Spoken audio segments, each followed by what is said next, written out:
Corporate அக்கவுண்டிங்கிற சப்ஜெக்டில் இருக்கிற பேங்கிங் கம்பெனி அக்கௌண்ட்ஸ்க்கான ப்ராஃபிட் அண்ட் லாஸ் அக்கௌண்ட் எப்படி ப்ரிப்பேர் பண்ணணும் அப்படிங்கிறதுக்கான ஒரு ப்ராப்ளம் அண்ட் சொல்யூஷன்ஸ் தான் இந்த வீடியோவில் பார்க்க போகிறோம்.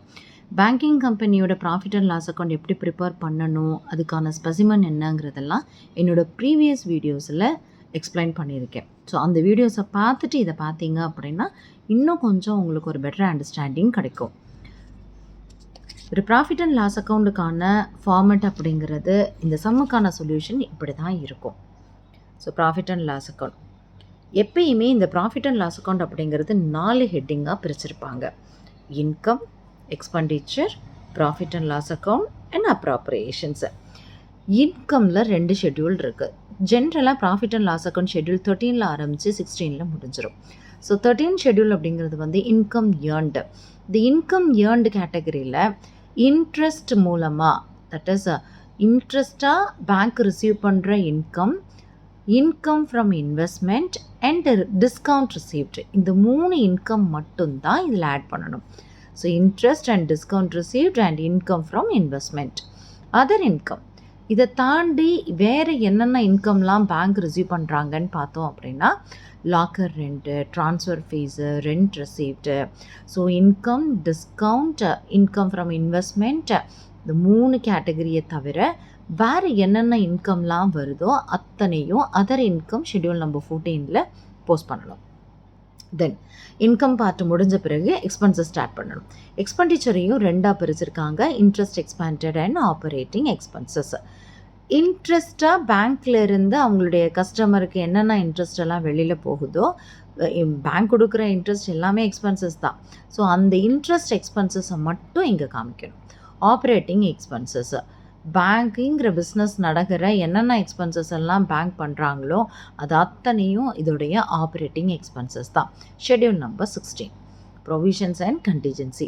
சம்மில் செப்பரேட்டாகவே அடிஷ்னல் இன்ஃபர்மேஷனில் சில ப்ரொவிஷன்ஸ் கொடுத்துருப்பாங்க. Provisions for taxation, provisions for debts, இந்த மாதிரி என்னென்ன ப்ரொவிஷன்ஸ்லாம் கொடுத்துருக்காங்களோ அத்தனை ப்ரொவிஷன்ஸையும் இங்கே தான் கொண்டு வந்து எழுதணும். ஈவன் பேடப்ஸ் கொடுத்துருந்தாலும் அதை ப்ரொவிஷன்ஸ் அண்ட் கண்டிஜென்சிங்கிற கேட்டகரியில் தான் எழுதணும். பட் இதுக்கு செப்பரேட் ஷெட்யூல் எதுவும் கிடையாது.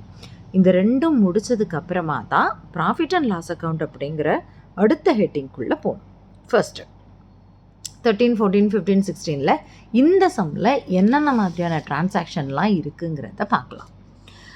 இன்ட்ரெஸ்ட் ஆன் லோனு, பேங்க்குடைய மேஜர் இன்கமே அவங்க கொடுக்குற லோன்லேருந்து கிடைக்கிற இன்கம் தான். ஸோ இது இன்ட்ரெஸ்ட்டுங்கிற பேரில் வர்றதுனால இது schedule number 13. Interest on cash credit and over draft. Cash credit அப்படிங்கிறது லோன் தான். ஓவர் டிராஃப்ட் அப்படிங்கிறது கரண்ட் அக்கௌண்ட் ஹோல்டருக்கு அவங்க அக்கௌண்ட்டில் இருக்கிற பணத்தை தாண்டி ஏதோ ஒரு செக் அவங்க வந்து ஒரு கஸ்டமர் கொண்டு வந்து கொடுக்குறாரு அப்படின்னா அவரோட ப்ரீவியஸ் ட்ரான்சாக்ஷனை பேஸ் பண்ணி இந்த கஸ்டமருக்கு அக்கௌண்ட்டில் இருக்கிற பணத்தை தாண்டின ஒரு அமௌண்ட்டுக்கான செக்கை வந்து ஹானர் பண்ணிடுவாங்க. பட் அந்த எக்ஸ்ட்ரா கொடுத்த அமௌண்ட்டை அடுத்த கஸ்டமருடைய அக்கௌண்ட்டில் என்றைக்கு அமௌண்ட்டு கிரெடிட் ஆகுதோ வித் இன்ட்ரெஸ்ட்டோட பேங்க் எடுத்துப்பாங்க. ஸோ இது பேங்க்குக்கான இன்கம், அது இன்ட்ரெஸ்ட்டுங்கிற பேரில் வர்றதுனால schedule number 13. Interest on balance with RBI, அதாவது எல்லா பேங்கிங் கம்பெனியும் நீங்கள் ரெஜிஸ்டர் பண்ணுறப்ப என்ன செய்யணும் அப்படின்னா ஒரு பர்டிகுலர் அமௌண்ட்டை பேங்க்கில் டெபாசிட்டாக வைக்கணும். ஸோ அதாவது ரிசர்வ் பேங்க்கில். ஸோ இதுக்காக ரிசர்வ் பேங்க் ஒரு அமௌண்ட்டு இன்ட்ரெஸ்ட்டாக கொடுப்பாங்க. ஸோ பேங்க் ரிசீவ் பண்ணுறாங்கங்கிறதுனால இது schedule number 13. Interest on fixed asset, fixed deposit, current deposit, recurring deposit, இந்த மாதிரி டெபாசிட்ஸ் எல்லாமே கஸ்டமர்ஸ் மெயின்டைன் பண்ணக்கூடியது. அப்போ அந்த கஸ்டமரோட பணத்தை யூஸ் பண்ணி தான் பேங்க் மற்றவங்களுக்கெல்லாம் லோன் கொடுக்குறாங்க. அப்போ இந்த டெபாசிட்டுக்கு பேங்க்கு தான் இன்ட்ரெஸ்ட் கொடுக்கணும். அப்போ இது interest expanded, schedule number 15. Interest on savings bank account, so இதுவும் ஷெட்யூல் நம்பர் 15. கஸ்டமருடைய சேவிங்ஸ் பேங்க் அக்கௌண்ட்டில் இருக்கிற பணத்துக்காக பேங்க்கு கொடுக்குற இன்ட்ரெஸ்ட்டு. ஒவ்வொரு வாட்டியும் நான் சொல்கிறது இதுதான், எந்த ஒரு அக்கௌண்ட்ஸ் நீங்கள் போடுறதா இருந்தாலும், இப்போ பேங்கிங் கம்பெனி அக்கௌண்ட்ஸ் போடுறீங்க அப்படின்னா you think about you are the banking company. So நீங்கள் உங்களை ஒரு பேங்கிங் கம்பெனியாக இமேஜின் பண்ணால் மட்டும்தான் எதெல்லாம் நமக்கு எக்ஸ்பென்சஸ், எதெல்லாம் நமக்கு இன்கம் அப்படிங்கிற ஒரு இமேஜினேஷனுக்குள்ளே நீங்கள் போவீங்க. அப்படி இருந்தால் தான் உனக்கு இந்த சம்முக்கான ஒவ்வொரு டிரான்சாக்ஷன் நீ பேஹேட் பண்ணணுங்கிற அவசியம் வராது. Interest on recurring deposits, so இதுவும் schedule number 15. So recurring deposits வச்சுருக்கிற கஸ்டமர்ஸ்க்கு இன்ட்ரெஸ்ட் கொடுக்குறாங்க பேங்க்கு. Interest on inter bank borrowings, ஒரு பேங்க் இன்னொரு பேங்க்லேருந்து பாரோ பண்ணுறாங்க. ஸோ பாரோ அப்படின்னா கடன் வாங்குறதுன்னு அர்த்தம். ஸோ இப்படி பாரோ பண்ணுறீங்க அப்படின்னா நீங்கள் தான் இன்ட்ரெஸ்ட் கொடுக்கணும். அப்போ இங்கேயும் 15 தான். டிஸ்கவுண்ட் ஆன் பில்ஸ் டிஸ்கவுண்டட் ஏற்கனவே ஷெட்யூல் நம்பர் 13 சொல்லியிருந்தேன். இன்ட்ரெஸ்ட் ஏர்னில் 3 கேட்டகரி வரும். ஒன்று interest received, then discount received, third one is income from investment. So அப்போ this is also comes under schedule number 13. Rebate on bills discounted இது ரொம்ப கேர்ஃபுல்லாக பார்த்துக்கோ. ட்ரையல் பேலன்ஸ்க்குள்ளே ஒரு ரிபேட் ஆன் பில்ஸ் டிஸ்கவுண்டட் இருக்குது அப்படின்னா ஃபஸ்ட்டு இங்கே இருக்கிறது ஓப்பனிங் ரிபேட். அடிஷ்னல் இன்ஃபர்மேஷனில் இந்த சம்மை பொறுத்தவரையில் ஒரு ட்ரையல் பேலன்ஸும் இருக்குது, ஒரு சில அட்ஜஸ்ட்மெண்ட்ஸும் கொடுத்துருக்காங்க. அப்போ இந்த ரிபேட் ஆன் பில்ஸ் டிஸ்கவுண்டட் அப்படிங்கிறது ட்ரையல் பேலன்ஸ்குள்ளேயும் இருக்குது, அடிஷ்னல் இன்ஃபர்மேஷனான இந்த அட்ஜஸ்ட்மெண்ட்டுக்குள்ளேயும் இருக்குது. அப்போ இங்கே இருக்கிறது ஓப்பனிங் 1/4/2014 போட்டிருக்காங்க, இது 15க்கான பேலன்ஸ் கொடுத்துருக்காங்க. அப்போ schedule number 13 okay, schedule number 13 opening ரிபேட்டை ஆட் பண்ணணும், க்ளோசிங் ரிபேட்டை லிஸ்ட் பண்ணணும். Okay, then salary and allowances இது கம்பெனியோட operating expenses. So schedule number 16. Depreciation operating expenses தான் 16.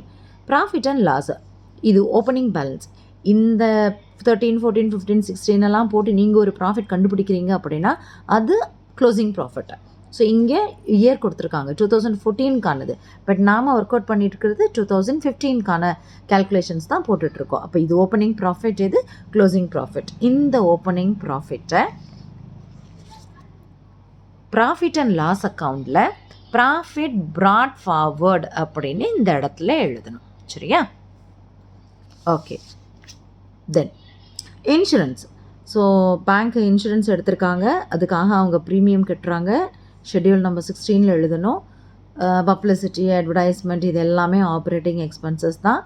Director fees and allowances operating expenses, auditor fees operating expenses schedule number 16. Commission ஏர்ண்டுனா received, அப்போ இது other income schedule number 14. Exchange and brokerage இது எல்லாமே bank receive பண்ணுற other income தான்.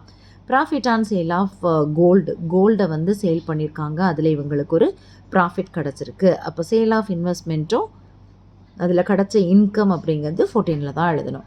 Profit on sale of investment it is also comes under schedule number 14. இப்போ நாம் schedule எல்லாத்தையும் நான் ஸ்ப்ளிட் பண்ணி சொல்லியிருக்கேன்னா, இந்த இப்போ 13 வரக்கூடிய ஷெட்யூல் எல்லாத்தோட டோட்டலை இந்த இடத்துல எழுதணும் 13. ஸோ 14 எழுதியிருக்க டோட்டலை இங்கே எழுதணும். கொஷின் பேப்பர் வாங்கின உடனே கொஷின் பேப்பரை பார்த்து இந்த ஷெட்யூலை வந்து அதில் நோட் பண்ண ஆரம்பிச்சிட்டிங்க அப்படின்னா எடுத்து எழுதுறதுக்கு ஈஸியாக இருக்கும். ஸோ 13 முடிச்சிட்டோம், 14, 15, 16 அதோடைய டோட்டல் எடுத்து போஸ்ட் பண்ணியாச்சு. இன்கமோட டோட்டல் ஏன்னு கொடுத்துக்கணும், எக்ஸ்பெண்டிச்சரோட டோட்டலை பின்னு மென்ஷன் பண்ணியிருக்கணும். ஓகே, பட் இதில் ஒரு விஷயம் இன்னும் நம்ம பார்க்கல, ப்ரொவிஷன்ஸ் அண்ட் கண்டின்ஜென்சிஸ். இங்கே அடிஷ்னல் இன்ஃபர்மேஷனில் 2 ப்ரொவிஷன்ஸ் கொடுத்துருக்காங்க. சம்டைம்ஸ் ப்ரொவிஷன்ஸ் பர்சன்டேஜ் கொடுத்து நம்மளை கேல்குலேட் பண்ண சொல்லியிருப்பாங்க.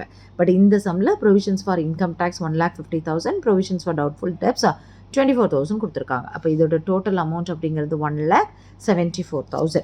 ஸோ இதுக்கு ஷெட்யூல் நம்பர் கிடையாதுன்னு சொல்லியிருந்தேன்.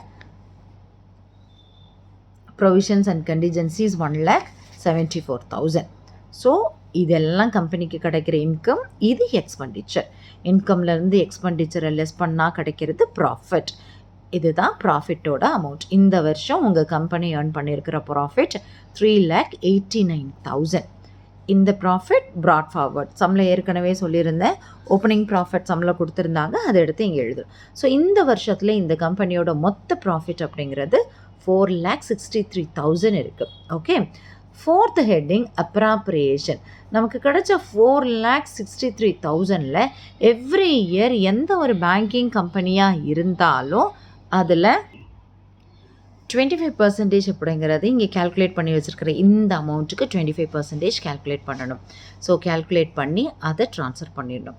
ஸோ இந்த ட்ரான்ஸ்ஃபர் பண்ணதுக்கப்புறமா இங்கே என்ன பேலன்ஸ் இருக்கோ அந்த பேலன்ஸை தான் இங்கேயும் எடுத்து எழுதணும், 4,63,000. ஓகே, அப்போ இந்த கரண்ட் இயர் ப்ராஃபிட்டுக்கு 25% கேல்குலேட் பண்ணி முடித்ததுக்கப்புறமா என்ன பேலன்ஸ் வருதோ இந்த பேலன்ஸை தான் பேலன்ஸ் ஷீட்டுக்கு ட்ரான்ஸ்ஃபர் பண்ணணும். ஸோ அப்போது இந்த சம்மில் டோட்டலாக 4,63,000 ப்ராஃபிட் இருந்துச்சு. அந்த ப்ராஃபிட்டில் 97,250 ஸ்டாச்சுட்டரி ரிசர்வ்க்கு ட்ரான்ஸ்ஃபர் பண்ணிட்டோம். So remaining balance 3,65,750. This balance has to transfer to balance sheet. So இதுதான் பேலன்சிங் ஃபிகர். இப்படி தான் ஒரு பேங்கிங் கம்பெனியோட profit and loss account calculate பண்ணணும். தேங்க்யூ.